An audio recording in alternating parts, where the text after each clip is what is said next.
Welcome, viewers and listeners, to CHP Talks. We're here again with a repeat guest, MP Cathay Wagantall from the district of Yorkton-Melville, Saskatchewan. Thank you, Cathay, for joining us today. Very glad to be here, Rod. And just let folks know, Cathay Wagantall is a businesswoman and administrator.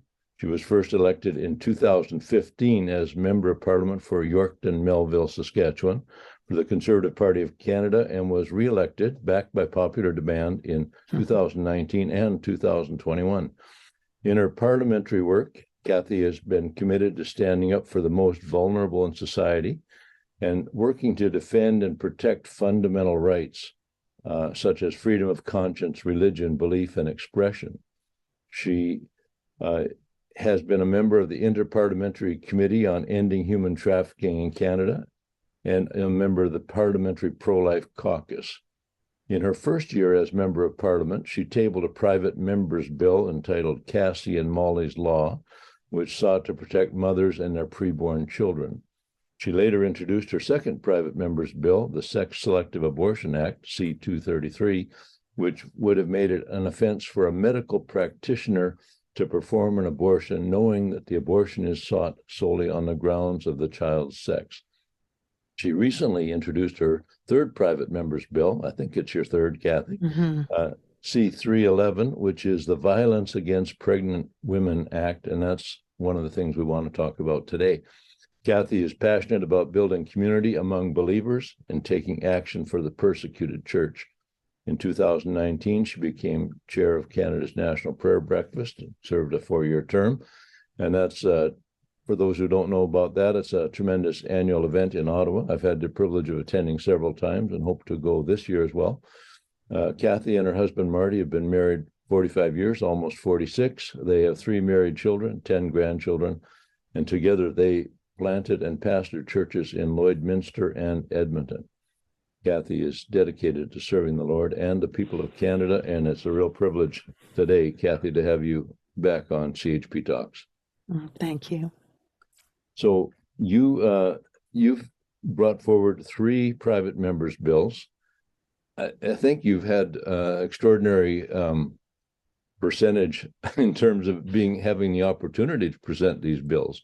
Not every backbench MP gets the opportunity to bring forward 3 bills in a couple of terms in office. Right. That's significant, I think. Yeah, actually, what happens is every time there's an election and a change in government, a new parliament, everyone's name goes in a hat except for ministers and parliamentary secretaries, and based on your number is when you get to bring one forward.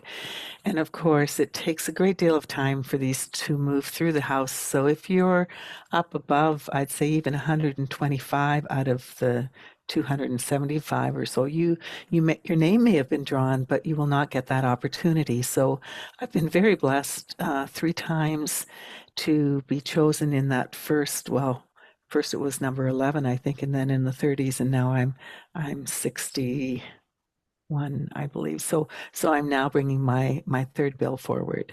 Yeah, well, that's wonderful. And I think those in the pro-life movement, those who are committed to the cause of protecting innocent human life, are really thrilled and, totally respect that you have used your time in office to protect the vulnerable and the innocent. And in this case, C-311, which you introduced on January 31st, is Violence Against Pregnant Women Act. So this act is designed to protect pregnant women who are in a particularly vulnerable position. What can you tell us about how the bill came to be brought forward and your thoughts about it? Sure, thank you.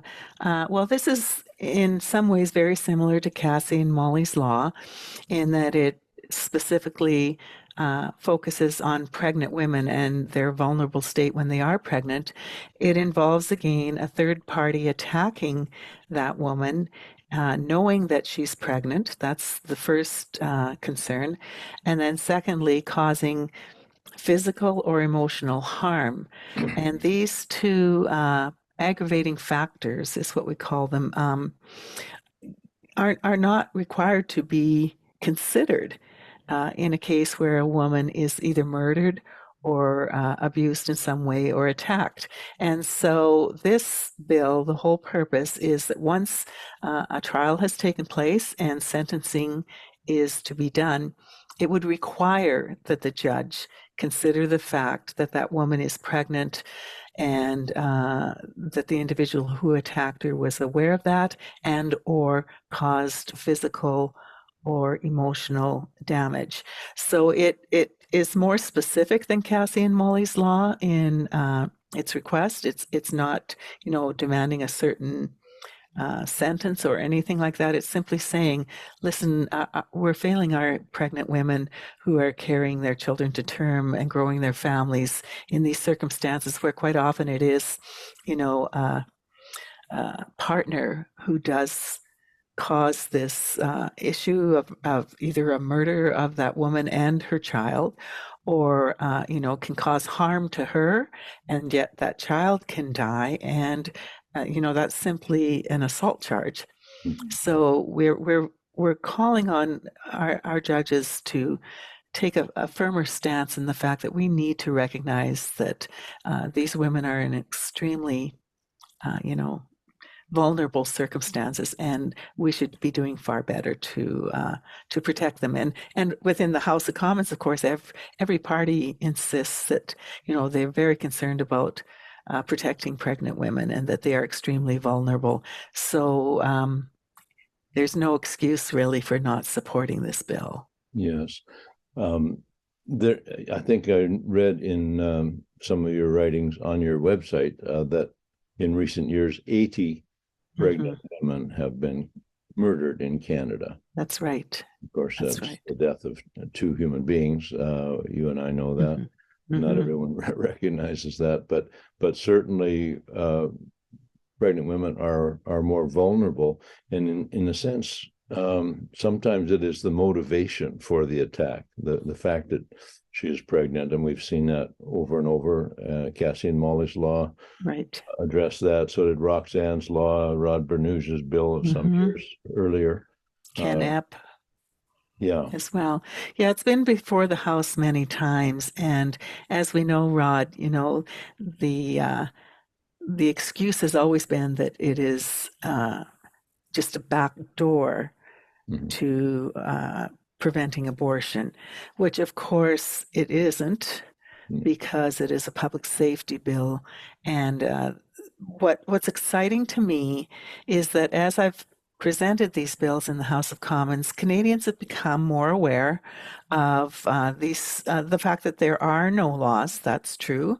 But they are also more and more aware of the political actions of a number of parties that, their whole focus is on abortion, and we see how that drive is there to basically devalue life. Yeah. And so this bill, it does hit them where it hurts, I think, because the pro-choice community, I can affirm, are tired, as well as the pro-life community, of being used as political tools. Right. Because actually the majority of Canadians, 84%, do not want to see pregnant women attacked, and this protection not being in place, along with wanting a law against sex-selective abortion and late-term abortions. There's many things where Canadians agree. And so that's my goal in my heart here, is that to put an end to this abuse, really, of Canadians' views in the House of Commons. Have you had any positive response from a member of the Liberal or the NDP caucus, the Greens? Yeah, any other party, actually. Yeah. As you know, the Conservative Party is the only party that I can run as a candidate in a nomination, because this is a rule that they have now, that you cannot join their party, which is incredibly undemocratic. But I did present it in the House. huge support on my side of the floor within our party. But that morning, of course, there's not a lot of people in the room. It's not like during question period or votes when everybody gets there. We all have other things we need to do as well. But I was incredibly pleased to see that the three women that were in the House that were Liberals also clapped extensively for the bill as I presented it. So that was reassuring, and knowing that they understand and they know that this is something that needs to be done. Right. Do you think if there were even one member in one of the other parties that had strong feelings in supporting the bill, that they would, because it's not an anti-abortion bill, it is a pro-woman bill. That's right. Protecting vulnerable women. Do you think that any of them would have either the courage to vote in favor of your bill, and would Mr. Trudeau or Mr. Singh would they allow their members to vote in favor of this pro-woman bill? That's a very good question that I wish I had a very secure answer to, but I don't. Even as these women supported it when I raised it in the House, at that point in time, it was brand new, and they did not have that pressure from their party leaders. I would certainly hope that they would. Occasionally, we have seen that happen on different bills where it's clear that they made a choice to stand against or for something that their leadership did not agree with. Yeah. So that is the hope. Also, an interesting thing has happened because with Cassie and Molly's Law, Jeff Durham was the father in that circumstance and partner. And, he has carried on doing what he can to keep this in front of Canadians. And with this bill, he is pro-choice. And I am pro-life. We both know that. And it hasn't impacted our ability to work together on this issue. And so what he has done is a pro-life folks created a petition to present in the House on my bill from their perspective of why we need to support it. And he wrote one as well from, pro-life.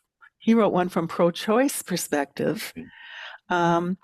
And saying basically what's happened is that within that movement or the political appearance of that movement, they're not recognizing or valuing a woman's choice to carry a child to term. We've seen less and less of a focus on valuing women who are having children. And so he wrote up a petition, and both of them are on my website, and they're both on Molly Matters. He posted both petitions because the whole point there is we agree across Canada on this issue. And so I'm very excited to have those petitions come forward. The original one has to come to my office. If you photocopy it, I can't present it in the House. It has to be original signatures. And we look forward to presenting both of those petitions in the House in regard to the bill. Wonderful. Well, that's something that we can be involved in across the country then. That's great news. And we will want to put a link to that in our show notes for this interview. Sure. Wonderful. And, the thing is, too, as this bill is presented, we need to be reaching across beyond our own comfort zones, I guess is what I would say.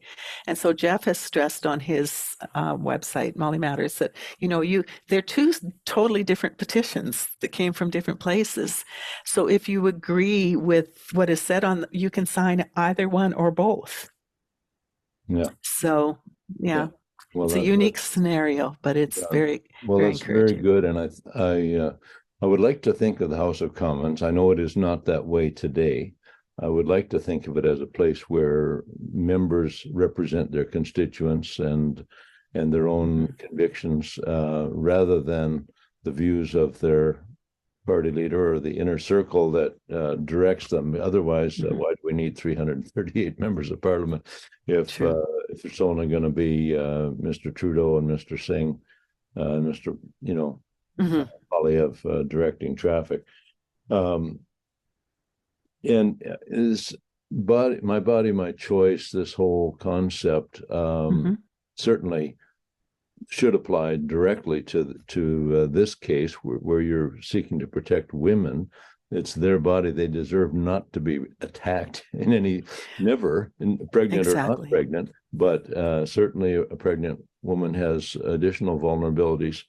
And it's very interesting that the same prime minister and some of those close to him think that you don't have a choice about what goes into your body when it comes to vaccination and things like that.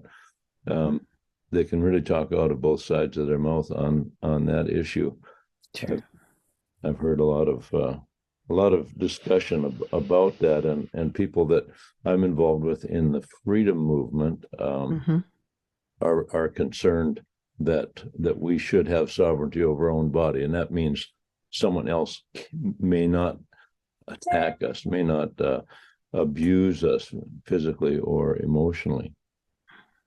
When does so you've had first reading? When does it come to second reading? Do you know? It should be towards the end of May. Okay.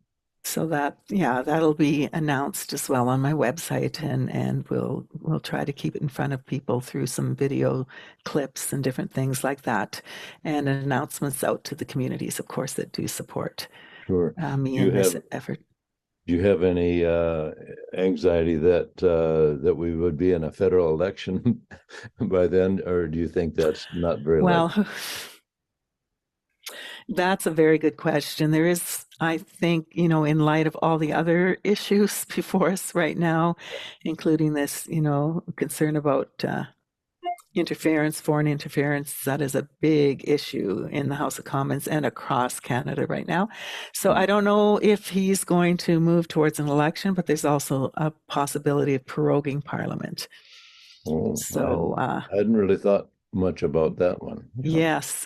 So that doesn't shut my bill down. That doesn't prevent it from going forward once proroguing ends. But, if he does call an election, or if the NDP finally decide to act as opposition, and they do need to move to that point before an election is called, or, they're pretty well done. Yeah. So obviously, the budget is coming up. That would be quite remarkable if they did step forward now, but I'm not sure that we can expect that, unfortunately. But if it happens, we're ready. I asked my local MP, Taylor Bachrach, when he and his caucus his colleagues were going to stop propping up this wicked prime minister. I mean, there's so much damage has been done and is being done to our country under the current regime.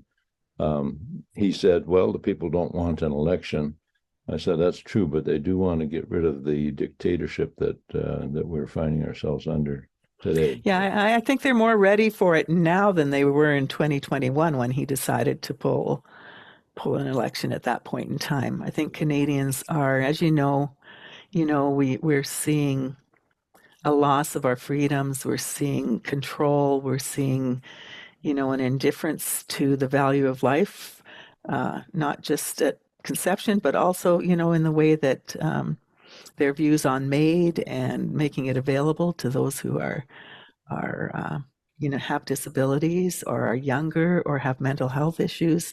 Canadians do not agree with where this government is going. And, they didn't end it. They just, prolonged it for another year but they fully intend to make the same decision and use this time to kind of, I think, condition Canadians and children, especially around MAID, like writing books for children and this type of thing. So it's very disconcerting. And I think Canadians are at a point where they see on a global scale, even our own sovereignty being attacked. So absolutely, I think the country is ready for an election. Yeah, we are experiencing this wave. I want to call it a wave of nausea, but this dictatorship being expressed in so many ways. But it is really a culture of death. The pronouncements coming from the Prime Minister's office are so focused on death, dying, and disfiguring of human bodies in our country. The attack on creation, really, on God's design, male and female. We've recently launched a campaign. We just have a poster says a woman is an adult female. I mean, it's so simple. That's the way God designed things. But this prime minister will stand there and say, trans women are women. Excuse me, that's presuming quite a bit to make that statement. Well, and the science and the feedback that is growing from young women who did transition and now deeply, deeply regret it. That community is growing larger and larger all the time. And, there's definitely a realization, I think, that this is a huge experiment that is going to go down in history as a terrible, terrible circumstance. Yeah, absolutely. So other issues that are out there, we're facing huge inflation. And, I tend to ascribe a lot of the blame for that on the carbon tax. Also the careless manner in which the Prime Minister and finance minister have thrown around taxpayers' money over the past few years on really, I think, mostly fruitless attempts or, not very successful attempts to stem the damage of COVID. Maybe you have some comments about the inflationary cycle that we're in today. Sure. Yeah. You hear the truth that it's the worst that we've seen in 40 years. Well, I remember 40 years ago when Pierre Elliott Trudeau was in power. And the same thing took place where interest rates actually rose to 22%. Well, yeah. And inflation was this, high. And so what we have is his son doing the same things. They actually, the truth of the matter is that he has spent the most of any prime minister and taken us into deeper debt than all the others combined. And, not only just spending Canadian tax dollars, but also going into debt and printing money, which has really put our nation in a difficult place.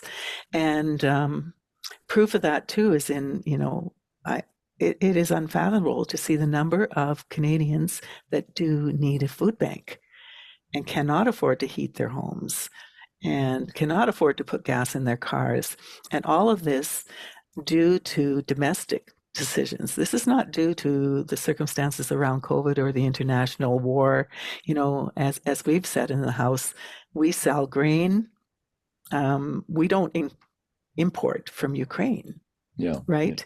Yeah. And so they blame the war. Well, no, these are all issues that are not impacting Canadians. So Canadians are in very high debt themselves. He also championed that interest rates were going to stay low, and that's why he could afford to borrow all this money, and Canadians followed suit.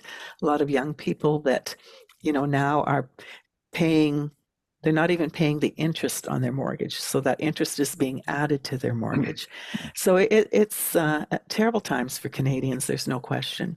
And the carbon tax is definitely, as you say, Rod, it's a huge part of that. The goal of the carbon tax is to force a change in behavior in circumstances, quite honestly, where the majority of Canadians cannot change that behavior. You know what it's like in rural Canada. And, one thing I do love to say is we tend to look east and blame everything on the east versus the west. And our thinking, as far as voting is incredibly different. But at the same time, I have come to realize that in rural Ontario, rural Quebec, rural Canada, we all are facing the same challenges of high inflation, of carbon tax, firearms regulations. All of these things are impacting in Ontario as well. So our challenge is not so much rural in different provinces. It is the large cities, right, that live very differently than we do. Yeah, So it's there's that. amazing how the same human beings could, by living in the city, the lifestyle there tends to promote a different way of looking at the Hmm. world. I Hmm. don't know what it is about that, but it is certainly true that the voting Yeah, is quite different in yeah, downtown Toronto than it is in yeah. farming But regions.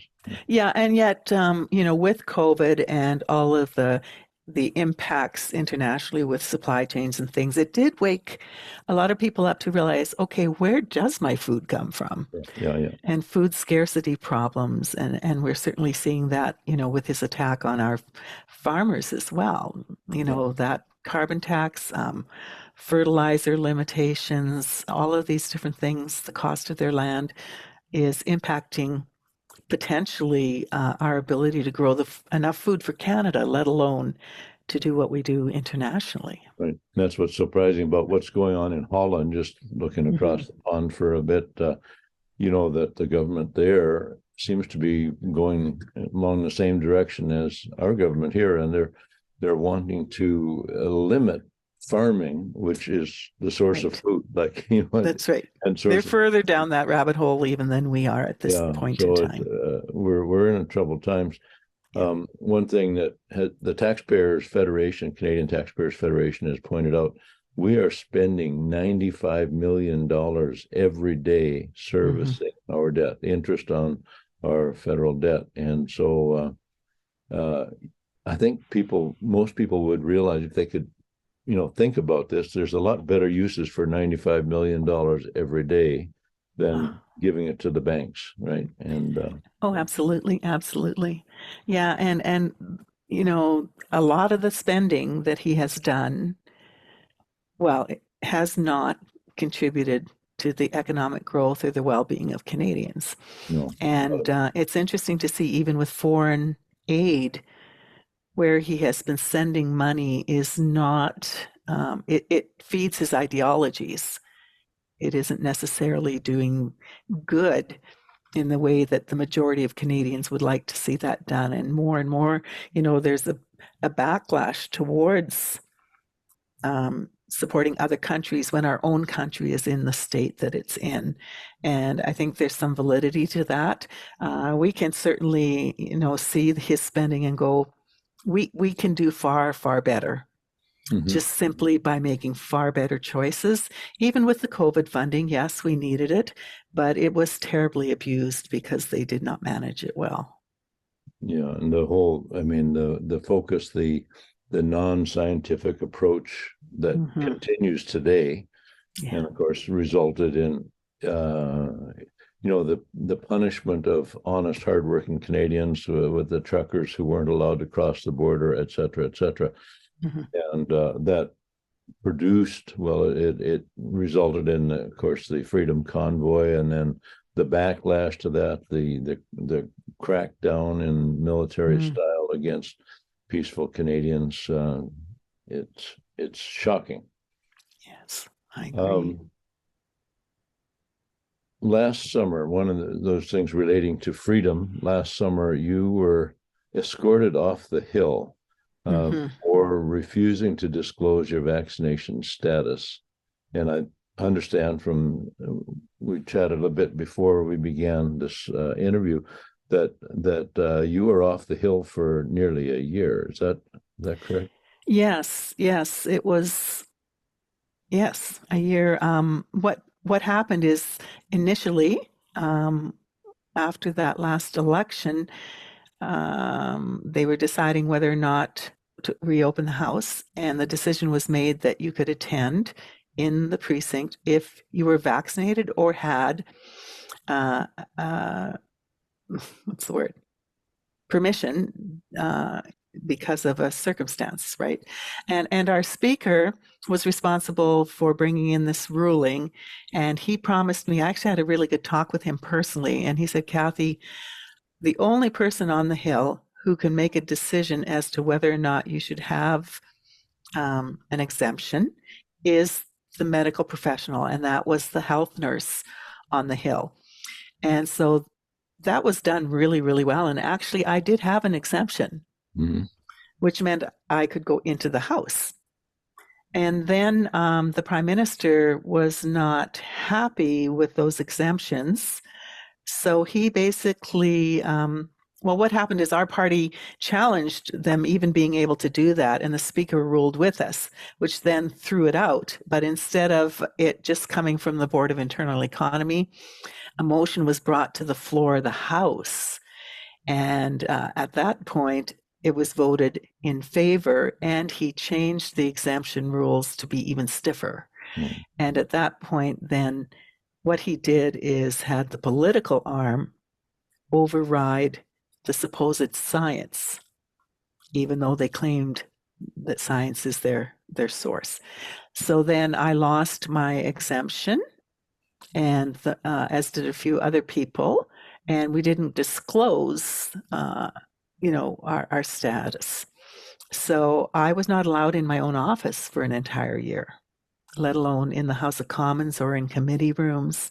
And I traveled, and of course he shut down air flights and trains. So I drove back and forth 3.5 days each direction, plus getting to Winnipeg to get a car, I guess. Through the winter, my husband did drive with me, and and then we would leave the car in Ottawa and get one when we needed it to go back. But unfortunately, our rental folks, they couldn't get parts, they couldn't fix cars, and they couldn't buy cars. So they all decided you couldn't take a car out of a province unless you brought it right back. Well, that didn't work. So I ended up staying for quite a while in Ottawa. And in June, I just decided this past June, this is enough already. Yeah. I am going to walk into the House of Commons. Yeah. So I did walk in, and first of all, I went to my caucus meeting. And this is a bit of a funny, God has a sense of humor, I guess. I was walking up the side of the building to go in the west door. And right at that moment, the Prime Minister's detail showed up. And of course, they come up in their vehicles, and then they come out and they stand, and they have their earpiece and their firearm. And there were some other folks behind me. I think they were tourists, and they just said, "Sorry, people, you'll have to wait back there for now." And I knew what it was, and I just said, "Oh, well, I'm a member." And actually, his detail escorted me into the building at that point in time. Yeah. And then I did go from there to the House, and was part of the House, and I voted and everything. And of course, they're across the floor looking at me, not knowing my circumstances. Is she vaccinated? Because we don't want to make a scene, if that's the case. And so I came in and out 3 times. And then I ran into the Sergeant of Arms as I walked down the hallway. And I said, "Good morning," and kept going. And he turned around and he said, "Mrs. Wagantall?" And I said, "Yes." And at that point, he said, "Please come into my office." So he did reiterate again that there was a motion, and it was determined, we need to show our papers. Was I prepared to do that? And I said, "No." He said, "Okay, well, you realize you're not supposed to be in the precinct." I said, "Yes, I understand that." And then I walked out and I went back into the House. So as long as I was in the House, I was fine. But then my whip did let me know that they had decided that when I left, they would apprehend me. So I didn't know what that meant. What does that mean, right? I wanted to be part of my committee. I'm on Veterans Affairs, and we were doing a service dog study. And I was doing it by Zoom, but I couldn't do it in the House, so I needed to go home. So I did leave. And as I left, I have changed my appearance a lot over the course of 8 years. I guess that's what happens more and more as you get older. And as I went out, there were guards at the door, at the top of the stairs, bottom of the stairs, outside, and they were all holding their phone because they're looking for me. But I didn't look like any of the pictures that they had. So I just walked out, which was kind of fun. But then as I walked down the hill, the Sergeant at Arms was on the hill, and he recognized me. And at that point, he and a couple of other precinct officers walked me to my car just to make sure I didn't go in my office or anywhere else. So we had a talk on the way down the hill, and I don't blame these people. No. I lay this at the feet of our prime minister. Yeah. And at that point, then I decided it was time to do some media and talk about it. And the media was very positive and supportive, quite honestly. And CPAC aired the entire thing, which, gave me the opportunity for everyone to see the entire picture. And I was still driving at that point. It was the end of the term for the summer, so I was heading home when my whip called me and asked where I was, because he had said I could go early. And when I said Thunder Bay, he said, "Oh, the Prime Minister, it appears, is lifting the travel bans, and we'll know tomorrow if he's lifting the rules on the precinct." And, I had challenged him because I sat next to him at the prayer breakfast, 3 blocks from the hill, with no problems. And I could go anywhere in Ontario, no problem, but just not there. And so he did finally lift those rules, but of course we were going into the summer at that point in time. So much has happened in recent months. So much science has become more readily available.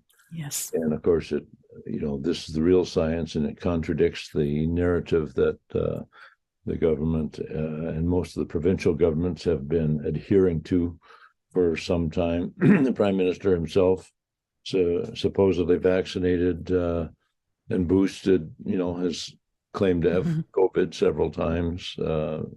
Was one of the excuses given why he couldn't meet with the truckers and whatever. That's right. President Biden has had COVID, and so the narrative is so strange that they would continue, and still the boosters are being pushed in different places in spite of all this evidence. It's quite strange, and the whole concept, your body, your body, your choice, that has been completely left to the side during this time. Well, and even as I stood there, and yes, it's been very difficult for me. The media didn't realize that I couldn't even go into my own office and work with my staff. Yeah. But that being said, what I experienced was not what so many Canadians faced. When you have nurses and doctors that worked through all of this long before that vaccine even arrived, properly all the right PPE, taking their risks as they do, and then to be told after that, that their jobs were extinguished if they weren't willing to comply. Same with our armed forces. They were not required until going into that 2021 election, when he saw that this was a tool that he could use in the election campaign. But of course, he couldn't say that and allow his armed forces to not be forced to be vaccinated. So we've lost, through attrition and through that circumstance, a great number of our armed forces. And then there are those with the injuries. We have fighter jets that can't be flown. You don't learn to do that overnight. Yeah. So there's just, on every front, people have suffered greatly because of taking that stand. Yeah. Here on the left coast in BC, our medical personnel has still not been rehired. BC, and it's purely an ideological thing. It's a purely vindictive thing coming from the government of BC and our public health officer here. They have hired back other government workers, but not healthcare workers in British Columbia. And it's really tragic to see this kind of, childish behavior. But it's childish, but it's very damaging. Like yes, when children are childish, they get over it and life moves on. But when people's lives are destroyed, their careers are destroyed, families are impacted. It's not always that easy to recover. And we're short of doctors and nurses here in BC now. We were before COVID, and now that has been greatly. It's a chronic problem. Yeah. Yes. Yeah. So Cathay, we want to post notice there is a petition on getting back to C311. Sure. Mm-hmm. The petition is available on your website. Yes, it's just CathyWagantall.ca. And my name is a Cathay little unique. Yes, Cathay. And Wagantall is all A's as well. Wagantall. I guess you can post it. And there is a section there, Bill C 311, Violence Against Pregnant Women Act, and the information is there. Yeah. I'd encourage people too, if they want to go to mollymatters.org. Jeff has been through a lot, and he highlights a lot of the stories and the crimes that have taken place, and it just is, could use some encouragement, I'm sure. Yeah, very, very good. Well, we certainly wish you the best with your bill. I hope that members of the House will recognize the absurdity of not supporting, this tremendous bill that is meant to protect vulnerable pregnant women. And I hope that they are willing to, they will recognize their responsibility. Every member of Parliament has been given a tremendous responsibility. God has allowed them the privilege of serving in this country and serving their constituents, as well as serving morality and decency and common sense.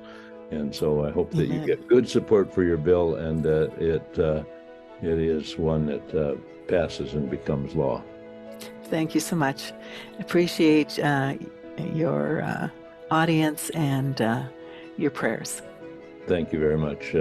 Cathay Wagantall, Member of Parliament for Yorkton-Melville in Saskatchewan. And Cathay, you are one of my heroes in Parliament, and I really appreciate how you have served not only your constituents, but all those who value life and the family in this country. So thank you. Thank you.